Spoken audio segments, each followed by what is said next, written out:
que Jesus espera dos seus seguidores? Olá, meus amigos, sejam bem-vindos ao meu canal. Meu nome é Patrick Rodrigues, estou passando aqui com mais um conteúdo para você. E nesse canal nós falamos de Bíblia, livros e uma dose diária de teologia. Eu queria te pedir encarecidamente, se inscreva nesse canal, curta e compartilhe com o máximo de pessoas que você puder, porque assim você estará nos ajudando a alcançar mais pessoas. E no vídeo de hoje nós falaremos sobre o que Jesus realmente espera dos seus discípulos. Eu costumo dizer que os seguidores de Jesus, eles não matam, mas muito pelo contrário, eles morrem por causa ou pela causa do Evangelho. Agora, o objetivo desse estudo é compreender Jesus a partir dos Evangelhos e o que Jesus quer de nós por intermédio dos seus mandamentos. A tarefa dada à igreja é pregar a totalidade do Evangelho. Stanley Orton, na sua teologia sistemática, diz que o que realmente necessitamos não é de um evangelho diferente, mas de vivermos a plenitude do evangelho conforme está registrado no Novo Testamento. Gosto da proposta de C.S. Lewis quando ele fala que nós precisamos viver um cristianismo puro e simples. O cristianismo que Lewis comungava é um cristianismo humano, mas não um cristianismo fácil. Lewis nos chama a reconhecer que a maior batalha religiosa não se trava num campo espetacular da vida, mas dentro de cada ser humano. Agora veja bem, para essa finalidade de hoje, nós iremos observar o último mandamento de Jesus quando ele disse em Mateus capítulo 28, versículo 19, onde ele diz: façam discípulos de todas as nações, ensinando-os a obedecer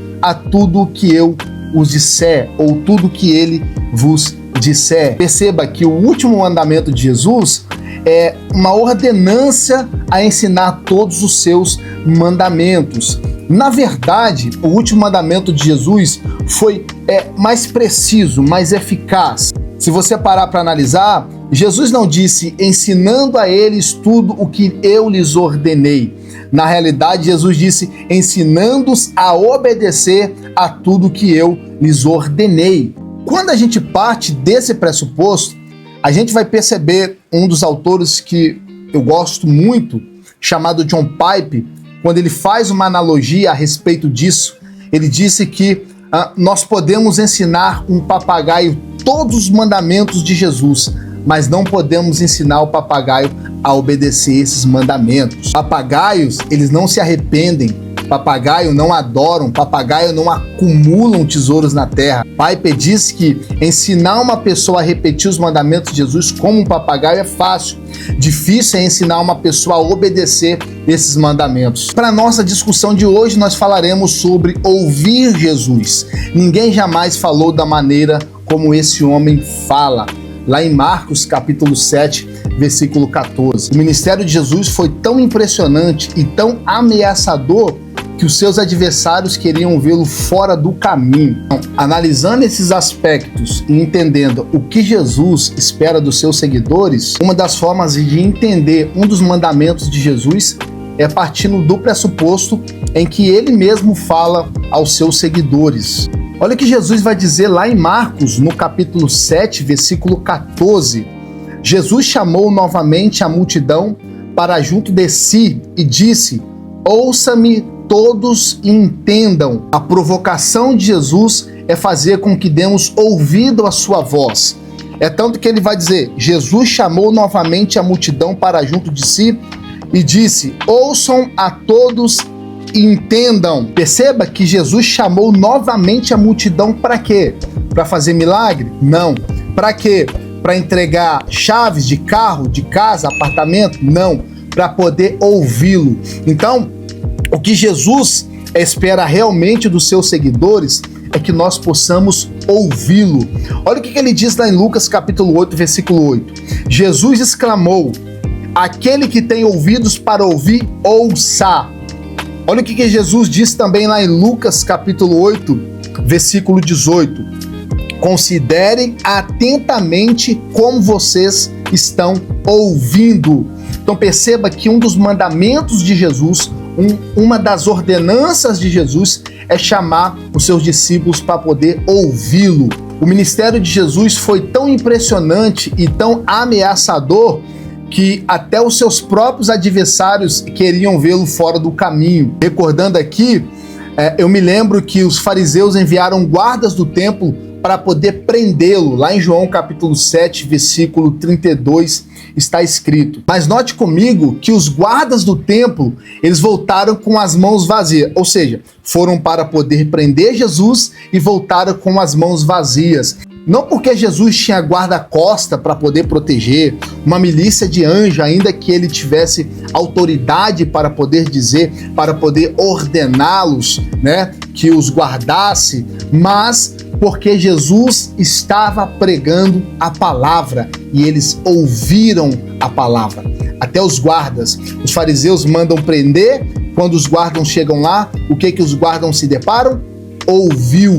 Aí o contexto mostra que finalmente os guardas do templo voltaram aos chefes dos sacerdotes e também os fariseus, e chegando lá, eles perguntaram: por que vocês não trouxeram Jesus, né?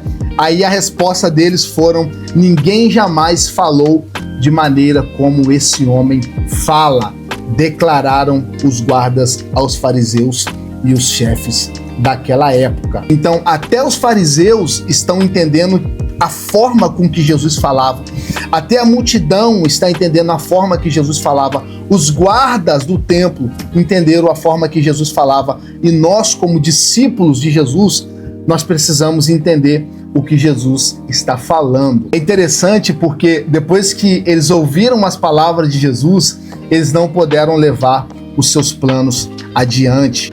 Patrick, traduz para mim o que Jesus espera dos seus discípulos ou dos seus seguidores. O texto nos faz lembrar que palavras carregadas de propósito, verdades, amor, têm o poder transformador de mudar a vida daqueles que estão ouvindo. Na verdade, Jesus não impressionava pela força, mas pela profundidade daquilo que ele mesmo dizia. Jesus transformava vidas pela autoridade das palavras que saíam dos seus próprios lábios. Os ensinamentos de Jesus tocam profundamente a ponto de transformar os corações daqueles guardas que foram para poder prender Jesus e, ao invés de trazer Jesus, voltaram com uma mensagem que ele tinha para poder pregar. Ou seja, Jesus vai dizer, lá em Marcos capítulo 7, versículo 14, Jesus chamou novamente a multidão para junto de si e disse: ouçam.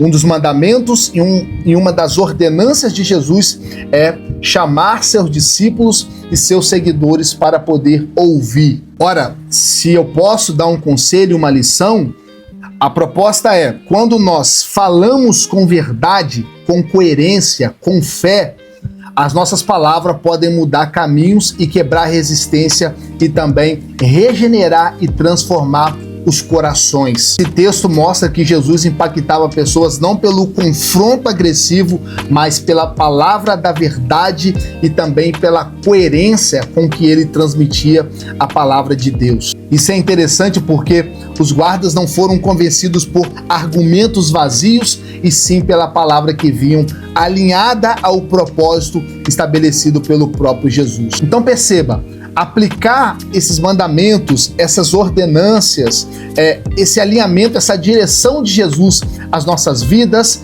implica em uma simples pergunta: o que eu falo reflete quem realmente eu sou?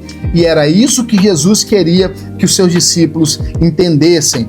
A palavra e a proposta de Jesus foi: aquele que tem ouvido para ouvir, ouça. Se você gostou desse conteúdo, eu te peço, compartilhe com o máximo de pessoas que você puder, porque você estará ajudando alguém com esse vídeo. Estou com o propósito de fazer uma série de vídeos a respeito de o que Jesus espera dos seus seguidores. Então fica atento, ative o sininho das notificações para você ficar por dentro de todo o conteúdo. Forte abraço, Patrick Rodrigues.